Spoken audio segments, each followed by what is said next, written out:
useful. The idea of this, of what we thought we wanted to talk about, was the intersection of Unitarian Universalism and Buddhism in more of a kind of an institutional understanding of it, and how they could go together. Many of us, of course, already have sitting groups. So that's, and some of the sitting groups are smaller, some are not. Some are more directly related to the congregation. Some are almost like renters in the congregation, where they don't really have a relationship. I think that's true for a number of Zen groups that have a Zen teacher, and their programming often is really not at all overlap with what goes on in the congregation. So, and there might be a couple of overlaps of members. So then there's this ambiguity. Is this a Unitarian Universalist group, or is this a Zen group, or what is this? And so I think that's the kind of the struggle that we have.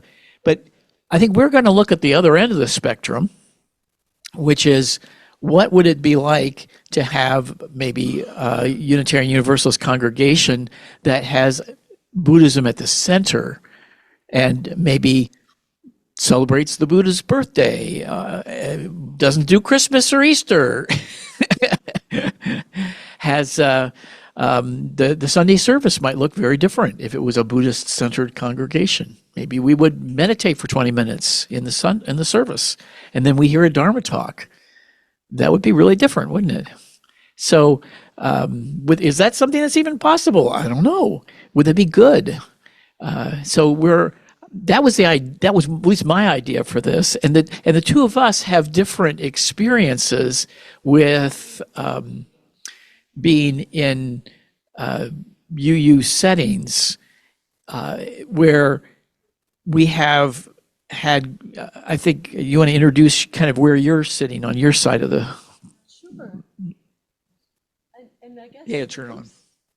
There you go. Is that? Yep. Okay. I was thinking, as there might be a few more people arriving, but it would be nice to be closer. I feel like you're really far away, so maybe we can pull up and you can pull forward a little. Is that okay? Would you mind doing that? We just need to make sure the camera can still see. So. And you can see if the camera can see because it's up there. I think Yeah. You're going to have to move over. Yeah, you'll be in the way. Yeah, you can just move this way, actually. Yeah, you won't be in the way on that side. Yeah, this way we feel more, because If you sit down, we'll find out. have a seat, we'll tell you. You can look over there and see if you're in the way. So it's nicer. I feel a little closer, not close enough, but maybe we'll come and make more of a semicircle or something once we get started in conversation. So I was planning to talk about All Souls New York City, where I'm a minister, the assistant minister there, and how the program for mindfulness, meditation, and Buddhism has evolved there over the last 9 years, and what some of the tensions are. And Lynn, I'll point out, has been part of that program for many, many years, and hopefully you'll chime in and share some of your observations of that. So that's what I was going to speak to. So I'm, as I said, the assistant minister there, and I started the mindfulness, meditation, and Buddhism program at All Souls 9 years ago, and never anticipating it having as much of an impact on the congregation as I think it's had, which is exciting, largely because of the pandemic and the people looking for meditation during the pandemic. So I'll speak to that. Great. Yes, I'm just thinking about, we have this confusion factor here because it says 1:30 over there, and in the program it says 1:15, and you are all so good that you're here when the program says you should be here. So I was just thinking if there's any things that you're interested in when you look at this topic and you showed up, what are you thinking? What is it you're thinking you might want to hear, or questions that you've got? And yeah, why don't you just, because we can address. Just get a sense of what we can address for you. I guess just to play devil's advocate for a second. I mean, I'm here. I've totally embraced the having Buddhism as a central part of our congregation. But I'm fairly sure that there are many people who don't feel as welcoming of that and as comfortable, and just sort of how do we make sure that we don't like completely negate the UU part of our, you know, of the church. Great. I think I have the opposite issue, which is we get zero support from our church. Okay. How do we, and we've struggled over the years with maintaining critical mass, if you will. So the other side of it, which is, the Buddhism kind of disappears and the Unitarian Universalism overwhelms it. Other.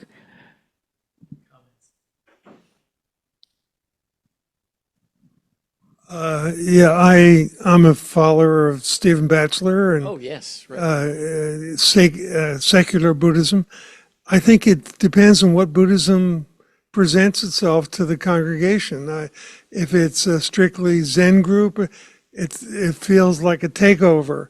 But if you're a secular Buddhist, the principles are very compatible either way, and that would be an easier combining than strictly a traditional sort of Buddhist group. Okay. That's an interesting perspective. Yeah. Hi, I'm a lot newer to Buddhism than to Unitarianism, but sort of newish to both. And so for me, it would almost be starting at the beginning of where are the tensions? Like what are the conflicts that people are seeing?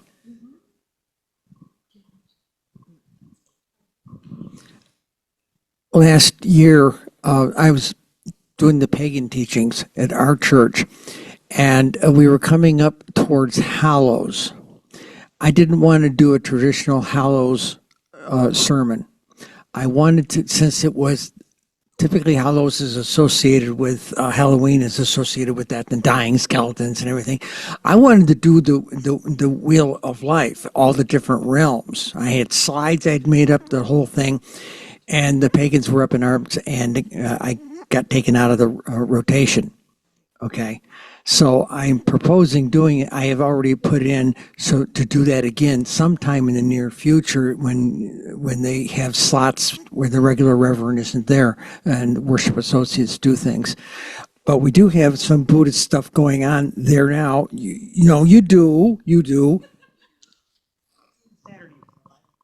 All right, well, we actually have 3 groups at South Shore, and one of them is strictly Zen, but we showed up later, so we're just a little variety on the menu. We're not taking anybody over because we already had a group that was actually launched by Wayne Arneson while he was our minister. So, and that group has sustained itself for 20 years. They've been very faithful and consistent about their practice. So we joined in with them, we practice with them, they practice with us, we hold retreats together, and we also had a third group show up that wanted to be very secular and wanted to have Dharma discussion on Saturdays. So we have a wonderful little umbrella going on, and we call ourselves together the West Shore Sangha. So we identify as a unified Buddhist opportunity for practice, and it's worked out very well. It's interesting to me how it's kind of happening dynamically, and it's just been kind of merging over the last year or two, that people know where they need to be. Some people need a stricter practice, and they show up and we tell them to sit down, shut up, and meditate because we're Zen, right? Well, we try to be nicer about that than that, but but we also have groups where you can talk all you want to because these are UUs. You show up when you're ready, you leave when you want, and you like to talk. And not everybody does that in Zen, as you might know. So we have 3 practice groups, and I think it's been really interesting. They've been growing and they've been quite healthy. And by working together on a regular basis to do retreats at least twice a year, we also, as the kind of the guiding leaders of these groups, kind of maintain a unified front. We need to stay in touch with each other. We need to work out the details and any issues, because that's how we're going to continue to be effective. So that's just where we're at. It's been kind of a new experience since we probably just started this really in the last 2 to 3 years.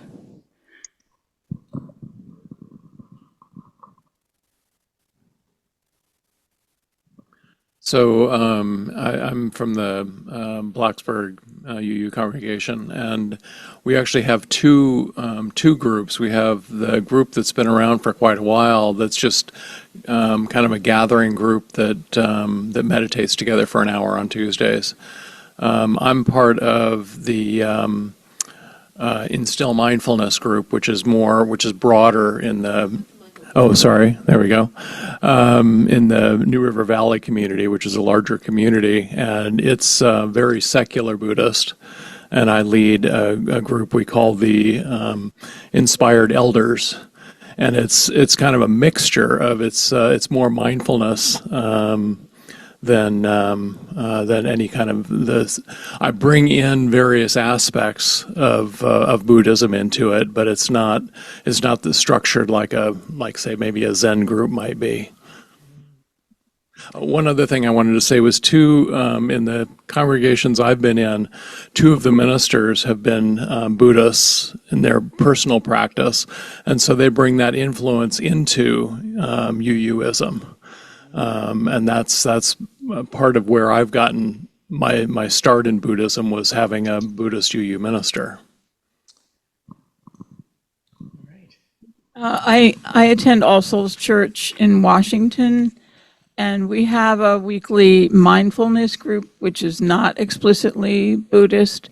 So the reason I came to this breakout group is I hope we have the opportunity to talk about sort of the theological. I know Buddhism is not a religion, but sort of what are the philosophical and or religious underpinnings of each tradition, and where do they support each other, and where might they not, aside from the practicalities of what if we bring in a Zen teacher from outside, but the philosophical part, I hope we spent some time today on that.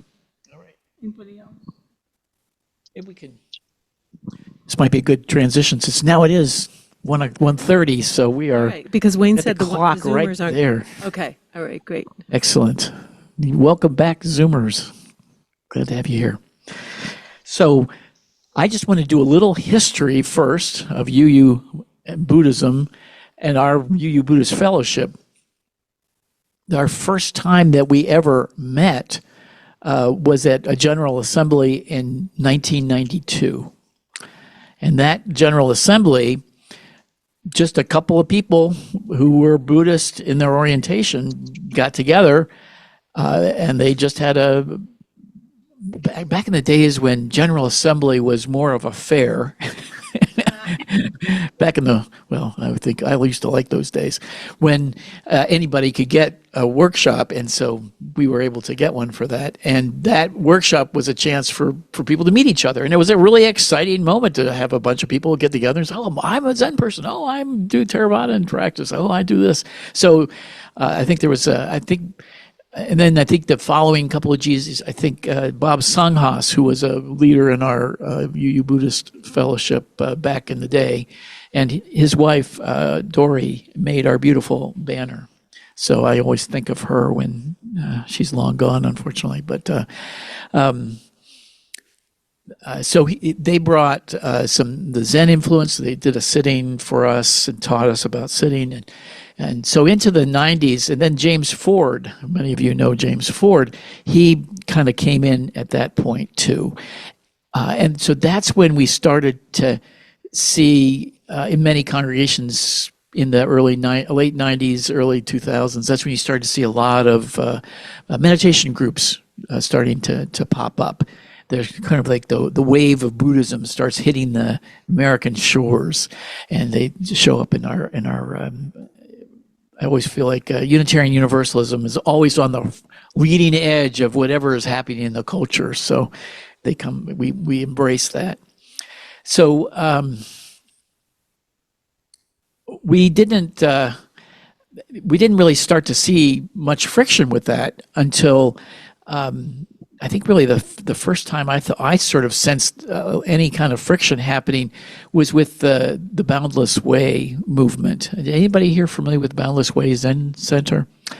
It was James Ford was a big initiator in trying to do kind of a bridge between Zen and Unitarian Universalism. He came up with a Gatha manual that had a lot of different Buddhist texts drawn from different traditions, but he also interpreted some of the Zen texts in a more Unitarian Universalist way, like taking sexist language out and things like that. And some congregations, I think, not West Shore, there's a couple of different congregations that I believe have, the one in Cleveland, I think you were mentioning that you have some in the cupboard. They're sitting on the shelf. Recording in progress. Yeah. So they're. Uh-oh. So what? And so they actually started some different congregations were part of the Boundless Way Sangha, and so they had chapters in some different congregations. And I think that started to create a little friction because there's this outside entity in relationship with congregations. And of course, the ministers were some of the people who were bringing the Boundless Way in. So there was this little tension there, or what is this? Are we a Boundless Way church or are we not? And sadly, the Boundless Way had some internal struggles, and they kind of have receded as a major force in UU congregations. But that was the first time that I kind of wondered, well, what about this? Would this be something? Bob Songhas, I've been bringing up this topic with the UU Buddhist Fellowship about what about a UU Buddhist congregation for a long time. And Bob Songhas was always very critical, they said, because he was very strongly Zen, and he said there has to be a lineage. There has to be a lineage, and if you don't have a lineage in a UU Buddhist church, then it wouldn't be good. He was very discouraging of that, so he didn't talk about it a lot. So I'm talking about it now. At any rate, I think some of our sanghas have gotten much bigger in our congregations, and now we're starting to see some of this friction starting to happen. And that's what my partner across the Central Park here, I know that Pamela has some of that experience. So I thought, what a wonderful opportunity for us to hear, well, what about having a fairly significant sized sangha happening in a congregation? What kind of things happen in that situation? And then what if down the road we maybe had a congregation that said, let us not have a Christian center, as many of our congregations have that in their history, or a humanist center, but maybe we would have come together as Buddhist practitioners wanting a Unitarian Universalist framework, and then we would do kind of ecumenical Buddhism in our congregation. Would that be good? Now, Bob, and maybe Bob Songhas would say, no, that would not be good. But I'm curious to see what you would think about that idea. So let's hear about the experience of the intersection of the two. I'm thinking, so Sam is the interim minister at 4th U, which is on Central Park West, so on the west side of Central Park, and I'm at All Souls, which is on the east side of Central Park, so that's what he means. And literally, they're almost at the same latitude. So maybe that congregation we create is in Central Park, Exactly. So I thought I would share with you, and we will come back to some of the theological, because that's, of course, very interesting and very much at the root of any tensions that might come up. Like, I'd like to ask you more about why Bob insisted on a lineage. I understand he was Zen, but what his argument was for that. So let me just give you a little bit of background about All Souls so you know how this unfolded, because it couldn't have been any less intentional for it to grow in the way that it did. And yet or I should say that it wasn't a solid vision at all. It was very organically grown. So 9 years ago, I was a field ed student in seminary, and I was studying to be a chaplain. So I was leading support groups, caregiver support groups, grief support groups. And because my own practice was grounded in some meditation, and because as Unitarian Universalists, everyone sort of came in off the sidewalk like, whoa! I thought, we'll start our sessions in meditation. We'll do a short, very humble, very almost self-conscious on my part. Not almost, very self-conscious on my part, meditation. Like I remember once we did loving kindness, and I felt I had to explain why that wasn't wimpy, that loving kindness is generous. And so I was a little bit not defensive because I just wanted to test the waters. And people really took to it. They found the meditation helpful and asked for more. Meanwhile, Dr. Pilar Jennings, who is a psychoanalyst and I think she's in the Kagyu tradition of Tibetan Buddhism, she's a teacher, and she was leading some of our adult ed programs. So I said, hey, would you consider leading a monthly program so we could start to have some more consistency? She would come in maybe one Sunday a year, and people were interested in it. And she would always talk about the Western psychology understanding of attachment, for example, versus the Buddhist understanding. So it was very valuable. And she would go through asked her to do one course where she did this on all sorts of different emotions: despair, the psychoanalytic lens, and the Tibetan Buddhist lens. And so she's been invaluable. And she agreed to start this monthly gathering, for which I set up in a relatively small room and then told everybody about it and thought, please, 5 people come, please, please, please.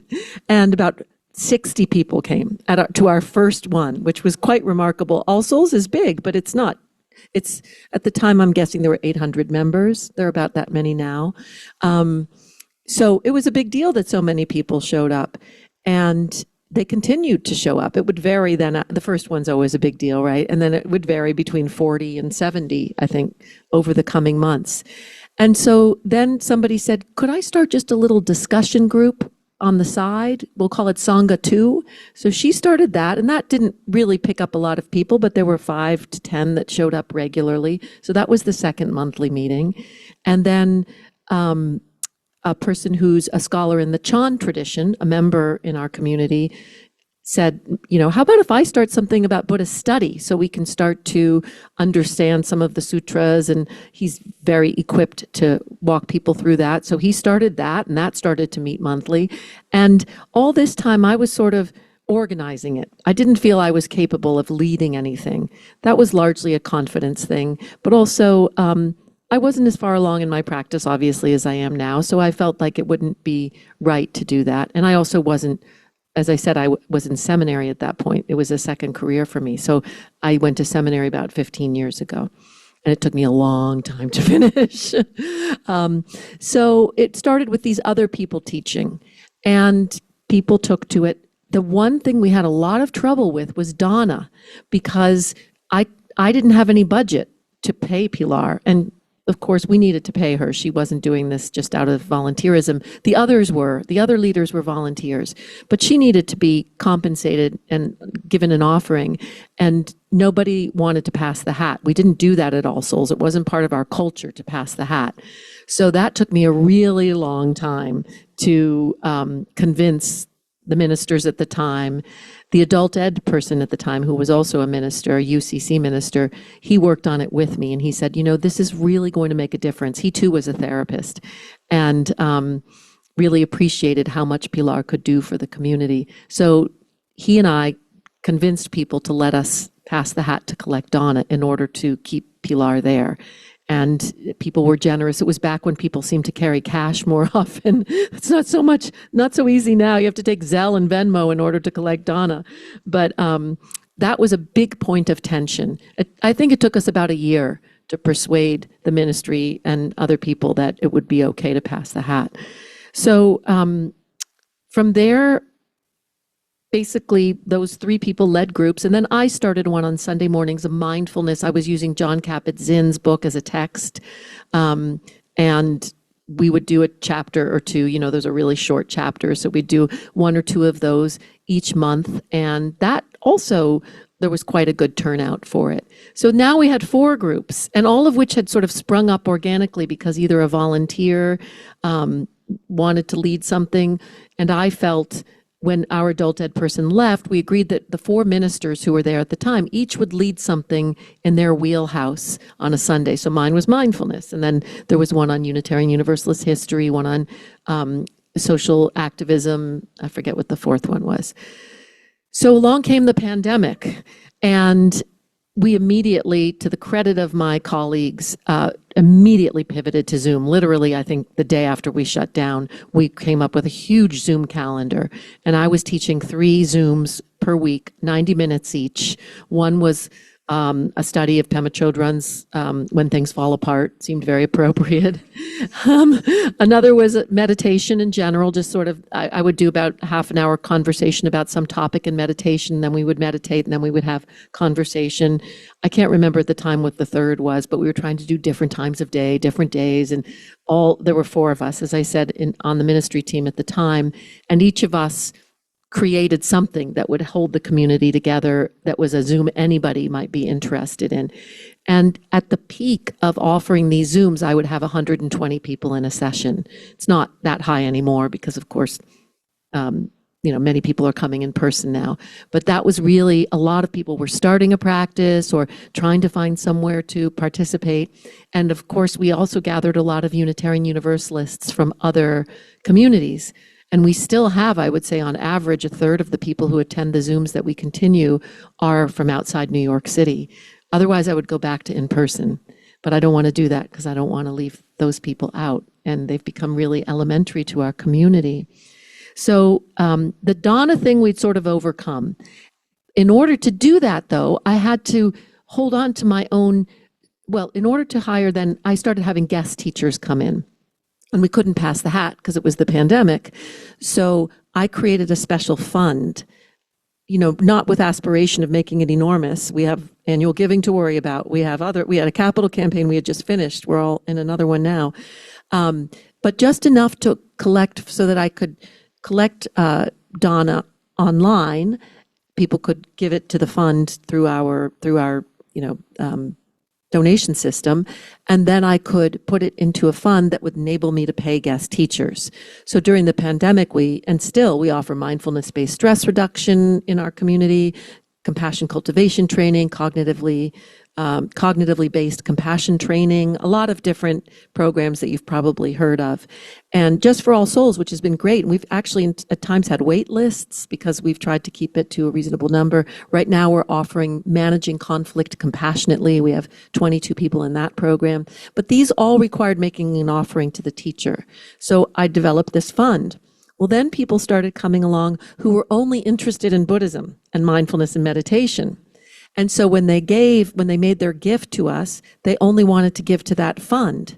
I would always remind them that my salary is covered by All Souls, by our annual giving, the real estate, the Zoom technology, all of this was something that was covered by annual giving. So some people would then say, okay, I'll split my check in 2. But some really just wanted to give to the program. And, I accepted that after making sure they understood where the resources were coming from.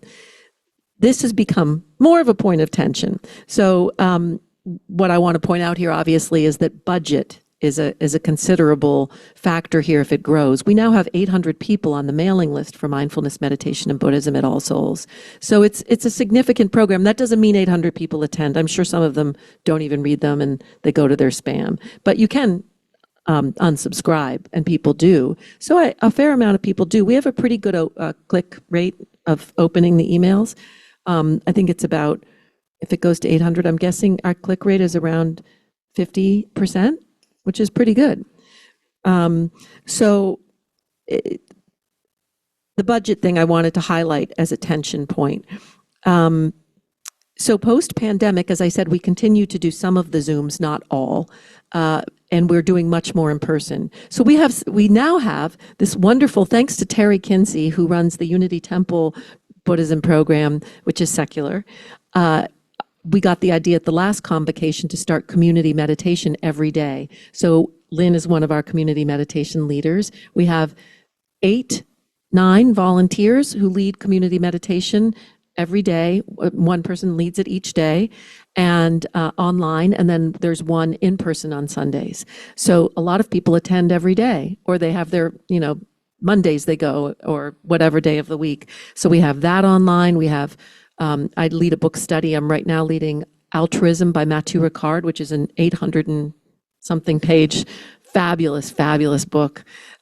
So I'm leading that, and I lead a Monday program. We have a study group still online. We have this Managing Conflict Compassionately. And then the next thing that happened is we had our seminarian interns doing their field ed.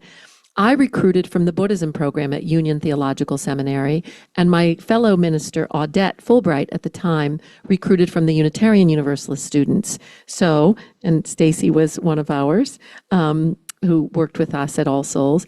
So I was focused on them, and she wanted to do the Unitarian Universalist, which made sense. But we had a few Unitarian Universalist field ed students who didn't work out. They didn't stick around for one reason or another. So it became sort of the Buddhists who were doing the field ed, which was just by accident. But that created some tension because I was very actively managing them. My whole background is in management. So I don't know a lot about ministry when I came in, but I knew a lot about management. And so I really took advantage of having them there. They lead all sorts of programs, mindful eating. The 2 we have this year, one was a chef, a commercial chef for 8 years, and the other one was a farmer for 10 years before they came to seminary and then came to All Souls. So they're leading mindful eating, and they cook these beautiful soups from the vegetables from our CSA. It's really cool. And they're also leading, one of them is leading a Mindful of Race program based on Ruth King's book. The other one's leading Electio Divina program because she's very interested in that practice and in ritual. She's a poet. So we've had riches with our seminarians. We've been really lucky. But then Audette left, and that remained, so I'm just explaining how these things have unfolded very naturally, but how you can see they might have created some tension. And finally, I just wanted to mention that since the pandemic, I've also been inviting Buddhist teachers to preach with the blessing of my fellow ministers. But, we have these Buddhists in Tibetan robes or in Zen gear preaching. We had one last Sunday, Reverend Yakuin Sherry Posey, who was a fellow chaplain I trained with and is a lay ordained Zen minister. And my teachers from India come and they've preached. And I remember one preached, and he's quite a high, he's a tulku, which may mean nothing to some people, but it means that he's a reincarnate of a teacher. And he's a Rinpoche and he's a Geshe. He's very, very high Lama. And he came and did this beautiful sermon. And then we had some of the local Tibetans do the throat singing, which is really quite magnificent. And we have a sanctuary to die for in terms of acoustics, just amazing acoustics. And most of the people afterwards said to me, wow, that was amazing, that singing. And I thought, did you notice the guy in the robes at the pulpit? Because it just, I think some people just didn't take to it, or maybe just didn't know quite what to do with it. And my teacher has come, and in fact, at my ordination last year, he did the prayer. So, and at my ordination, the processional was quite a lot of Buddhists, because that's a big part of my community, as well as Episcopal priests and many Unitarian Universalist ministers. So these are delicate times, obviously, and I just wanted to give you a little example of this notion, which I'd like to explore with you, about our protection of Unitarian Universalism. And Lynn spoke to that a little bit in the beginning. Like, as much as I love the idea of the Buddhist having more of an influence and think theologically, it makes a lot of sense. And spiritual practice-wise, there's no question in my mind that it's essential to our well-being as Unitarian Universalists who take to Buddhism. But these are delicate times in terms of any other religion. For example, a chaplain friend of mine who's a very accomplished professor at Jewish Theological Seminary, and she's a chaplain. She came to preach on hospitality, and she did the most beautiful sermon referring to the Hebrew Bible, the Old Testament. And very much about what hospitality means and spoke nothing of current times and any of the tensions. It wasn't appropriate, and we made sure that wouldn't be something she touched on. But afterwards, I got emails about how Israel isn't hospitable, and she had no business speaking about hospitality. And it really wasn't, as much as I try to listen when people object, and I did listen, but it speaks to the times we're in. And then one of our interns spoke about some of the work she'd been doing to, when she was preaching, to care for the encampments at Columbia University last year. She did spiritual care for the people there, and she spoke to that, and I got a lot of pushback about that and how she was anti-Semitic. So, not that Buddhism fits into that particular geopolitical situation, but there's just so much sensitivity to, I think, anybody in our pulpit who is speaking to other beliefs in certain ways, even though, of course, we respect it. So I think that is somewhat affecting the Buddhist element as well in terms of tension. That said, obviously, it's highly successful and we have a lot of people participating. So I try to be sensitive to it, listen to it, think about what we can do about it, and make people feel welcomed to Buddhism, but also respect people who just don't have an appetite for it, because some don't. It's a challenge. So I would love to. I'm just curious about people who are not involved in the program at all, who are involved in the church, who might feel some concern about how much you're an employee of the church, how much of your energy is going to this versus other things that might be different from that. So how does that happen for you? It's a legitimate concern. Yeah. I mean, I think as somebody, literally everything else is paid for, right, by the church. And I'll say though that quite a few people have come to All Souls because of the Buddhism program. So, and everybody knows that. So we have brought in members. Maybe I'm earning my keep. I don't know. Also, I think something that happened recently is an anonymous person gave. I mean, I know who they are, but I'm the only person who knows who they are. They don't want anyone to know who they are. They gave only to the Mindfulness Meditation Buddhism program. This is someone who doesn't participate otherwise, and gave quite a substantial grant to cover a coordinator who will be starting soon. I've only been just allowed to announce that, so I haven't even told some of my friends at All Souls, but that will then enable me to free up a bit, and therefore that objection will be less, but it means it's growing stronger. That's actually a tension that we were just discussing in our congregation about our music program. And because this actually happens in music programs where there might be an endowment created for a particular program in the congregation, and then that funds can only be used for that. And so you might have this spectacular music program that has a full-time musician who's running it, whereas the congregation can barely afford other things in the congregation. So that can create a tension too. So having an endowed position could be a source of tension in the congregation. Yeah, I'm sure. It already is. Oh, it already is. Okay. Yeah, I mean, under the, sort of behind the scenes at this point. Yeah. Yeah, I mean, you just can't make it work for everybody. But I also really respect one of my most important teachers. Really, and you all know this, helped me understand how things unfold, the causes and conditions we can't anticipate, and how we do our best with them, and then we correct for them if we feel we haven't taken care of things mindfully. So yeah, but it's bound to create some tension, and I think that's. I was wondering if, since you're involved in the congregation, maybe you'd like to share a few words about, how it looks from being a member of the congregation. Yeah, the microphone. Yeah. I think Pamela did an extraordinary job of covering all of the many. I forget all of the stuff that's going on because I participate in a fair amount of it, but certainly not all of it.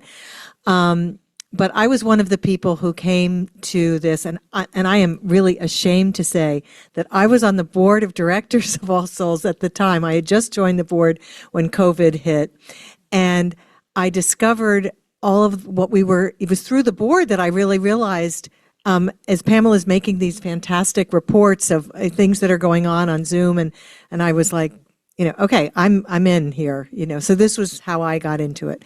But, I think it's created a tremendous sense of community in the church. And one of the things that we've really struggled with, I think is, and I'm sure many congregations had the same experience, when you're shut down for so long, and, the community, the sense of community had dissipated, really, even though there was still a lot going on Zoom and so forth. But I know for me personally, for many people who are involved in these, in the Buddhism programs and the mindfulness programs, that it helped bring people back into the sense of community of the church, which is something we're really focused on rebuilding now. And there've been other, excitement going on with our ministerial transition, and so there's plenty of things to create. I won't say conflict, but, stress. There you go. Thank you.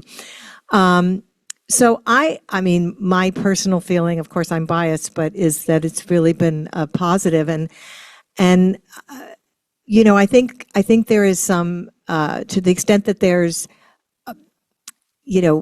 skepticism about it or whatever, it's really because people don't know what's going on. And I think as, they learn more about it, and that it's really, it's like Unitarian Universalism. My husband, who was raised Catholic, when he joined the church a couple of years after I did, he said, nobody asked me to give up anything. I can still go to Mass if I feel like it. Nobody's asking me to give up anything. And we're not doing, our approach is not that either. It's not, my way or the highway, and you have to study the Dharma, and you have to, so we've got people coming at it from many, many different levels of commitment and interest, frankly. So, but it's been great. So anyway. Good. Shall we open it up for conversation? Sure.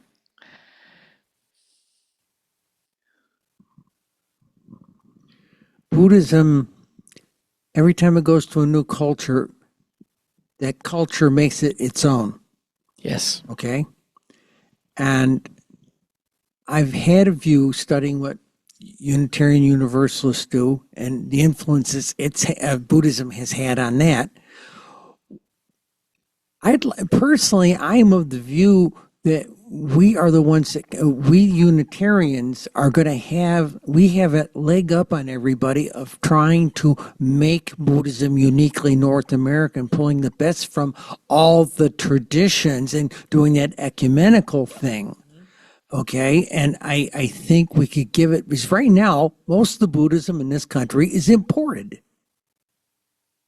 Okay, and I think it's a very important point that most people have a very bad view of Buddhism. They come up to people like me or any of us and say, "Oh, you must rub the fat little Buddha, right? And or burn too much incense or whatever." They've got all these bad notions, and I'd like to see it start becoming an American fusion, the best of everything. I understand where that guy's coming from wanting that pure Zen. Heck, I can come from the say, hey, I want a pure Tibetan. No, I don't. I want to see the Dharma adapt here.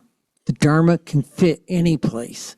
What's it going to take to get that Unitarian view of Buddhism rolling? Tap in with at them as a model? What do we got to do? I just wanted to mention, for me, since I'm very involved in the Insight Meditation Society world, I always think of them as the ones who are like first adopters in a sense of the synthesizing the Theravada, but they're also trying to make it adapted to American practice. And you can see, or I've watched them in their different levels of integrating things from different Buddhist traditions and how they're experimenting their work, trying to bring in non-white oriented teaching, trying to have a diverse teacher base. They were very, very intentional about that. There's just, I see them sort of as the Unitarians of the Buddhist tradition. If you're going to a center, I would feel completely comfortable as a Unitarian Universalist at one of their insight meditation or Spirit Rock out in California.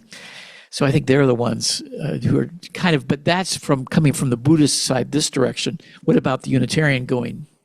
That there could be, because they're still staying within a particular Theravadan perspective, whereas we have the opportunity to maybe have, as you do, a real spectrum. You've got mindfulness-based stress reduction, and you've got Tibetan, and you've got Sean. and Sean too. So I mean, you've got you are having the kind of that melting pot experience of Buddhism in a sense. So I'm going to open this up. Go ahead. That's one of the things we're doing with Instill Mindfulness. We're in a very red community. So there's Buddhism is seen as a threat to Christianity. So that's one reason we're rabidly is not the right word, but very secular in terms of that. And because of that, we pull from different traditions, not as much from Tibetan Buddhism as primarily insight meditation. But that's kind of what we're experimenting with, and also trying to take it out of the strict kind of sangha to more of a community base. So bringing in people with the community, and then bringing in a lot of the Buddhist teachings, but not in a strict sense, I guess is the best way I can put it. You're not making everyone take the refuges when they come in, right? Yeah. I wanted to just mention one thing about your theological question. Is it Barbara? Yeah. Just to give one example of coming back to the Unitarian Universalist principles, because at the time I preached about this, our first principle, what my tradition, and I think all traditions of Buddhism, do with that, the inherent worth and dignity of every being, or every human being, however you look at it, is that doesn't leave anyone out as a Universalist, right? Nobody. But we sometimes as Unitarian Universalists leave a few people out depending on how they voted. And so, really with the Buddhist practice of compassion, we get us back to universalism. I preached a whole sermon about that because I think it's really the spiritual practice of loving kindness, or whatever the compassion practices that are, or in whatever tradition you practice, really force your hand to look at all beings and their inherent worth and dignity, and help us remind ourselves of our universalist views. So that's just one example where I think theologically they reinforce one another and are very well. But there's a whole book about that by Sam and Wayne that talks about a lot of these points. Some of them are more historical, but some more theological, that I always find very helpful, that book. I was thinking about the tension with justice work, that sometimes people think if you're going to sit on your butt and just meditate, you're not out there active. And so I think we're doing one, I'm not sure which one workshop. Maybe I think this is what Eric is going to be talking about right after this one, the social justice oriented approach to Buddhism.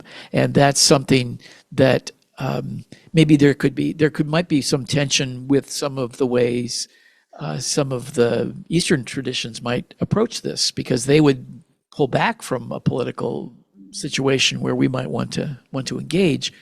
And yet, how is it different to engage as Buddhists doing this versus Unitarian Universalists, or are they the same or not? Or it just makes an interesting tension there. Yes, PK. I love this question that you just asked about social justice in Buddhism, and of course there will be a whole thing about that. But I think one of the reasons I came is because I wanted to hear about the idea of Buddhist approach in worship. Yes. And so to preface that, which links what you just said with that question, I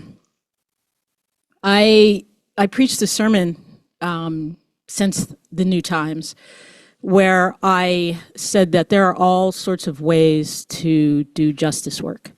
And one of the ways I actually lifted up was the fact that when we are praying or when we are meditating, that if we're thinking about that, really about what we are doing, we are in fact doing justice work. If we are being serious about wanting to free all people, and if we believe that meditation matters beyond our own selves sitting on the mat and matters in the world, then what we meditate on and the energy we put into that is extremely important. We forget about that. We forget about the fact that action takes different ways. My sitting here talking, there is action going on around me on the quantum level, if you will, right? I mean, so I put that to people. It's like, maybe you cannot get up off of the mat or out of your chair and go to a rally, but when you're sitting on the mat and you're meditating, make it real in that way. So anyway, so that's a way to sort of segue into, what do you think about this question about Buddhist style? I've had a Buddhist monk come, and it was sort of mixed. You know, he gave a Dharma talk, he didn't give a sermon talk. And so I'm really curious about any experience you have about that. If you, the other thing I want to make sure we get on Zoom people, are you getting any people online who? Okay, so they'll raise their hand, and you'll definitely. Okay, great, thank you. I'm one of the people on your email list, and I live in Trenton. So this winter I haven't gotten to New York. I've been wanting to visit because what your approach is the approach of the future. So I'm just wondering, in a practical way, at the General Assembly, is there some way we can advocate as a collective Buddhist group a special position for Buddhism? I mean, Buddhism has so many principles in common with the Unitarians that it's not right for them to treat Buddhism as this exotic separate religion that is not more closely integrated into Unitarian thinking.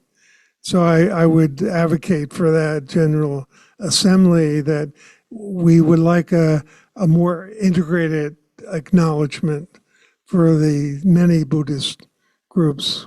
As your UUA board member, I might be able to bring that back to the place. We have somebody online who'd like to share, and you can. Hi, my name is Sandra, Hi, and Sandra. I belong with the All Souls with Pamela, and I used to live in Charlotte, North Carolina, and I actually moved to New York City because of the Sangha, because of what I learned. I was struggling personally, and I sought out some mindfulness, and Pamela's program came to me. And Pamela, I had no idea that this struggle, these challenges are presented to you. You are so humbly handling I had no idea. So I'm so grateful. One of the people in the mindfulness class told me I was supposed to be at this convocation in person, but suddenly I had to relocate back to North Carolina. And this woman, I think her name was Lynn, told me to come to this convocation. And this program, and again, speaking to PK, I'm brand new. I'm a little seed. And what all of you are doing is so powerful, because all I used to do is think about myself, and I'm learning. And like all those conflicts that you had at the pulpit with, somebody who's speaking about Judaism and somebody who's trying to help with the Palestinians, like that blows my mind that I don't know. And like, I'm just so overwhelmed with joy and gratitude for this program. And I really am looking forward to any way that I can be of service, so that you can tell the Unitarians at All Souls. There are so many of us, like that gentleman that just spoke from Trenton, that also is part of the mailing list, that is also participating because of this important work for our world. So thank you. Yes, yes. Great. Anybody else online? Are we okay? Other comments or thoughts that you have? Oh, the question about worship. I don't think it's anybody. Yes, it is. Well, that's, you see, this is my dream. This is what I'm holding on to, is the vision of some kind of fusion of Unitarian Universalist worship with Buddhist worship. I think in my imagination, what it might look like would be at least maybe a 15, 20-minute sit or something in that order. There would be a Dharma talk, I would think, something like that. I hope we could still sing some hymns in that context, but then that's more the fusion of the two together, to have music as part of it. And otherwise, I think it could be something very similar to what many of our congregations do right now. I think maybe bringing in more Buddhist teachings, maybe bringing, certainly there would be Sunday morning opportunity for a sit or something like that. That's something I would imagine that would be separate from, so you might be able to have a sit first and then a longer sit and then have maybe a shorter sit in the service. So you might have different kinds of things like that. So that was part of my imagination of what this might look like.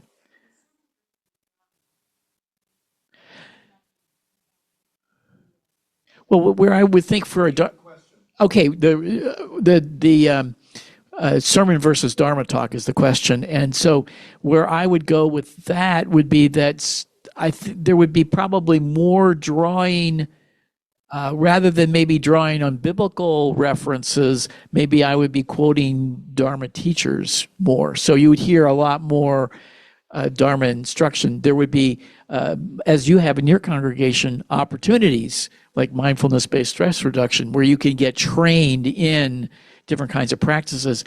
In my vision of it, it would be much more practice-centered. So you would have more opportunities for practice during the week. So there would be much more of a sense of spiritual practice as the ground for the congregation. So there'd be more expectation that, and so what Sunday morning would do, it would be supporting your practice in a sense.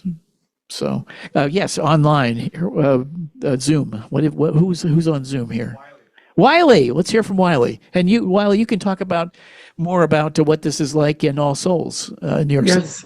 I wasn't sure if Pamela was going to say this, but I mentioned that Pamela does a great job of bringing the Dharma into the church service, because a lot of the times that you can bring in the Dharma in the reading or in the responsive reading or in the prayer. A lot of times Pamela will do like Shantideva or Metta as the prayer during the service. So I think there are lots of ways that it can be woven into the actual church service, and the sermon. And then, of course, I don't know if you wanted to speak to that, how you've brought in the music too with the composition. Yeah, I forgot to mention that, Wiley. Thank you. So one of my dearest Dharma friends is somebody by the name of Richard Einhorn, who's a pretty famous composer. His work is performed at Lincoln Center and Brooklyn Academy of Music, and in Washington, D.C. as well. And for my ordination, he composed music for Shantideva's prayer. We commissioned it. And it's really quite spectacular. It's such a beautiful piece. So that became our music to perform, and it's been performed subsequently in services. He also composed, was commissioned by our music program for other Buddhist music, one to a Jane Hirschfield poem, Let Them Not Say, and then another piece as well about the Bhumis. And so those are played, and the Mani Mantra. He composed a really beautiful Mani Mantra we have a semi-professional choir, and as I mentioned, the acoustics are pretty amazing. So that is used a lot for at some point in the service. So yes, Wiley's right. It's been integrated.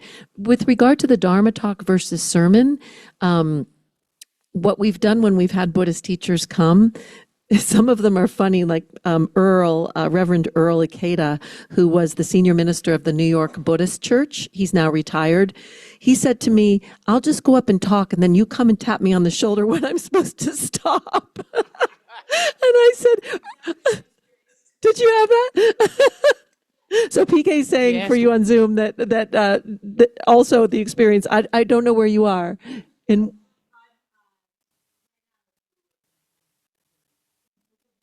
in Florida? She was in Florida, yeah. Okay. But I said, and we have a pretty big chancel and a pretty formal liturgy. It would have been, I mean, I've had to do it in memorial services when people are kind of stuck in delivering a reflection and had to kind of help them finish it.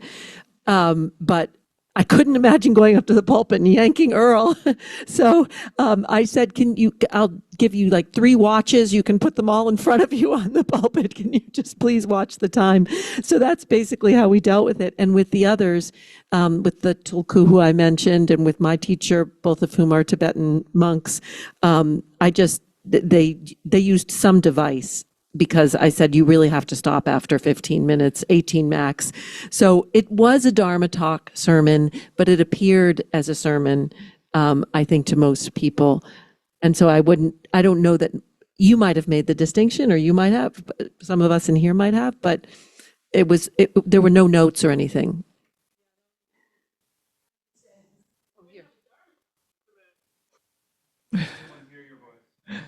My only difference was that I said, we're going to have a Dharma talk, and everybody's like, oh, what is that? But then in form, it felt very much, except you would kind of look at me and I'm like, I didn't do that. But he's like, okay, that is the end. But other than that, yeah.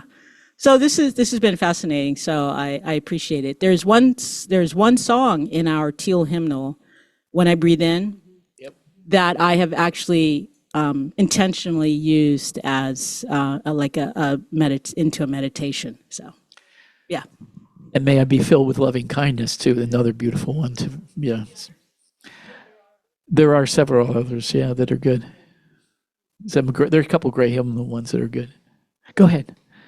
So I'm Grace Durfee from the Rocky River West Shore congregation near Cleveland. Okay, is that better? Better, yeah. Okay. And I feel like our minister has been very supportive of really kind of growing the Buddhist groups at our church. So I think that I'm trying to remember, I was a worship associate for a couple of years, and I remember being on, because he knew I practiced, I was on the day that we had someone come from the Zen Center. We had, Venerable Xingyi Fa come, and I think they had been having him come maybe on an annual basis. So that was one thing, and then I'm trying to remember the sequence of this. And then I think, sometimes, he's looking for people to fill on the days that he's Sundays that he's not preaching. And so he'd asked if I could do something on meditation. And so I tapped, Valerie, because she and her husband were looking to start a Monday night group as well. And then there was another woman who, she and her husband were just starting a Buddhist study group on Saturdays, and so I tapped her as well. So the 4 of us did part of that service. So it was a way to, and I think we each kind of shared a little bit about our practice, why we meditated. We shared a little bit about, what's going on, at West Shore. So it was kind of an invitation, and the timing of it was perfect because it was right before our first, I guess years ago, when Wayne was the minister there, they had done day-long retreats, but they hadn't been done for, 15 years or whatever. And so the timing of that service was great because it was right before our first day-long. And we've now done three day-longs. He also, at some point, had done something on Sunday mornings before the service, kind of, for people who were like brand new to meditation. And he did very different practices, guided visualizations, a little something different each time. That didn't continue. but I don't know. I don't know whether any of those people funneled into any of the kind of now 3 existing groups within our church. So I think there's a way, there's a way that there can be some good synergy, and I feel like we've had some good support.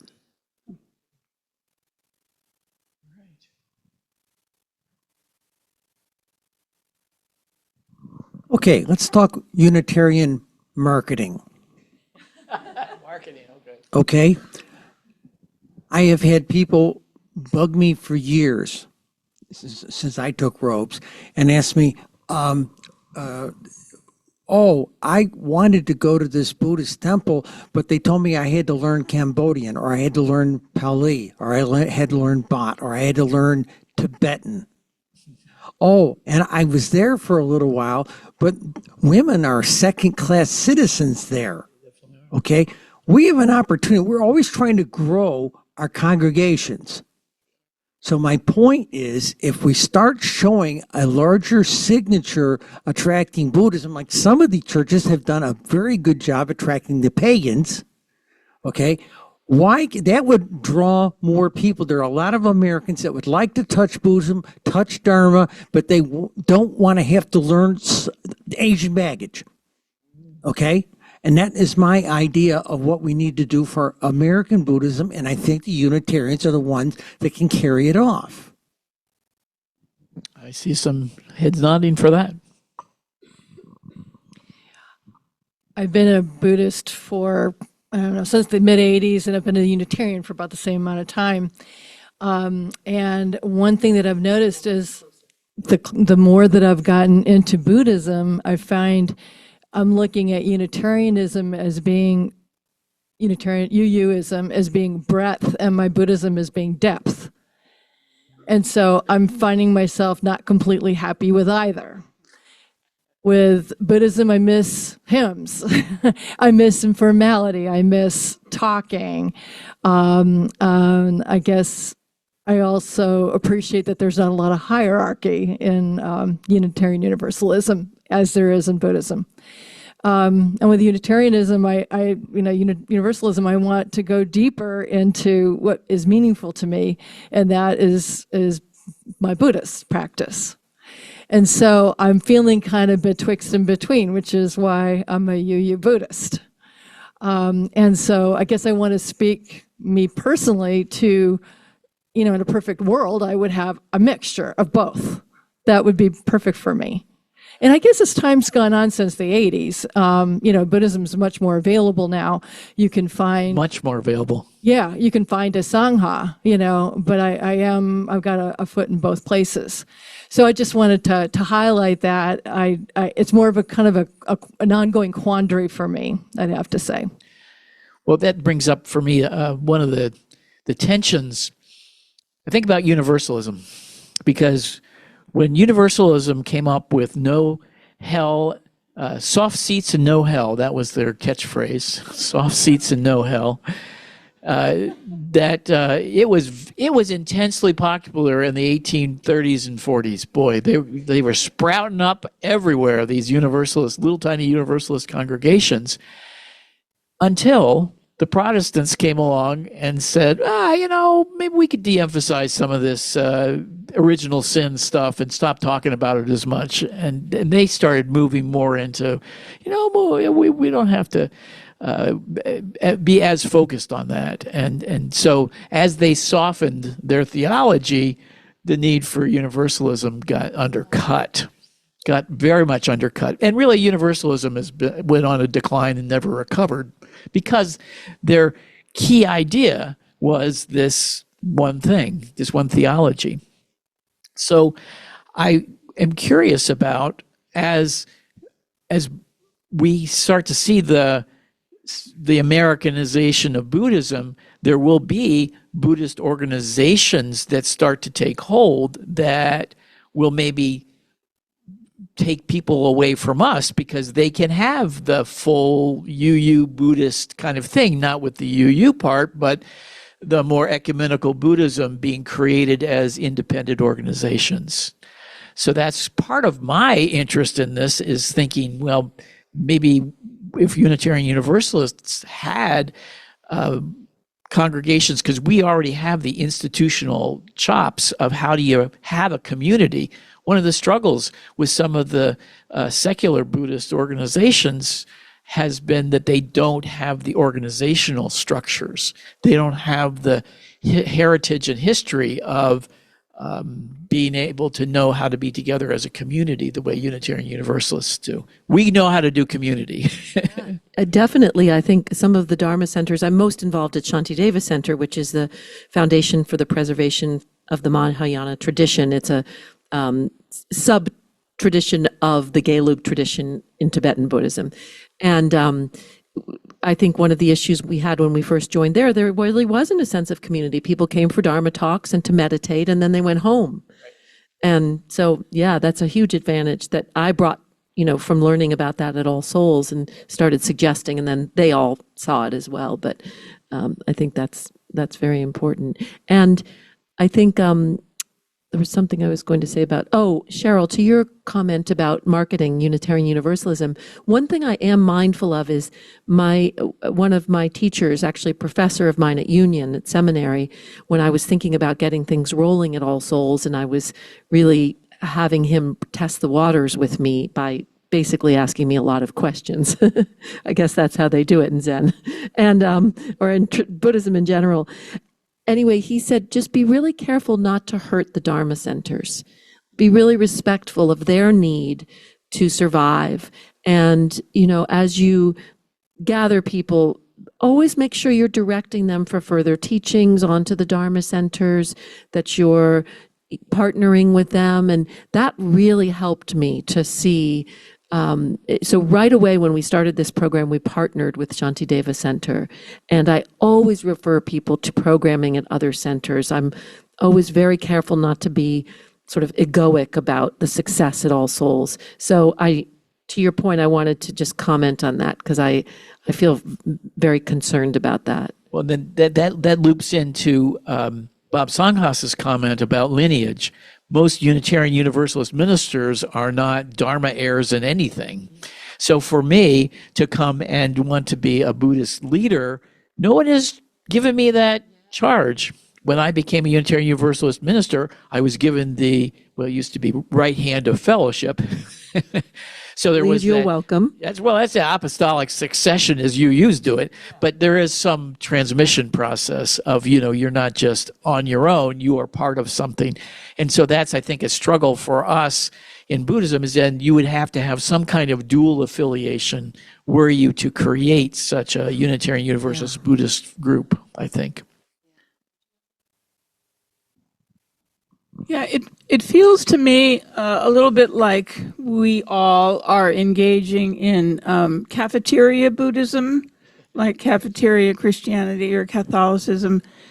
And I just wanted to pose the question, in what ways are the traditional teachings in the Dharma not compatible with our 7 or 8 principles? Maybe it's just a historical thing, but at least the Buddhist groups that I have had direct contact with don't really focus very much on dismantling white supremacy, for example. The practice of democratic principles is not very prevalent in most Buddhist organizations. So are there other ways in which there actually are differences that are going to be difficult to overcome? Yeah, well, they're definitely patriarchal. I think the other struggle is, are those cultural practices or are they core Buddhist belief practices, the core principles of what Buddhism is about? And I think that's also one of the things that we get criticized for is, we're throwing out the cultural stuff, and yet that's an important part of the example. All right, we substitute our own culture. Yeah. Well, that's what I wanted to bring up, because we're real sensitive to cultural appropriation. Cultural appropriation. So at what point are we doing cultural appropriation, even though Buddhism covers lots of cultures? Yeah. Buddhism covers lots of cultures. So it's kind of a bit tangential, but still relevant concern. But I think a cultural appropriation is a very, very important thing for us to be very concerned about. Yeah, very much.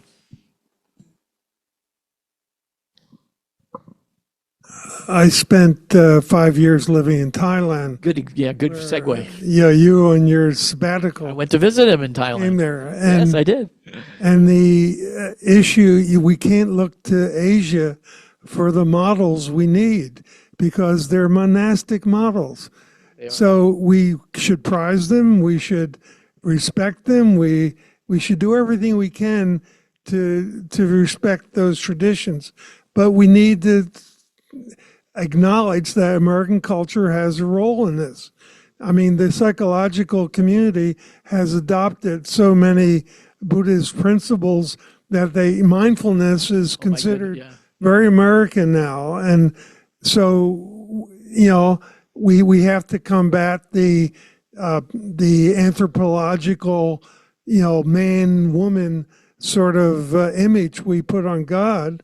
Not we, but in society, that's a big difference. And we need to acknowledge the difference while working with our strengths. When you were talking about tension, we could bring a different attitude towards tension in our church communities. It's a joyful sort of thing. It doesn't have to be a very violent, negative, bitter contest. I was just thinking that there's so many ways we can contribute to the Unitarian congregations. So, what you're doing is marvelous and very joyful sort of approach. Well, I'm looking at the time. I think we probably promised to be done at 2:30. And any last words that you'd like to share, Pamela? Oh, 2:45. Oh, 2:45. Oh, good. We got more time. Well, any other comments, since these aren't our last words after all? Anyone else have anything you'd like to share?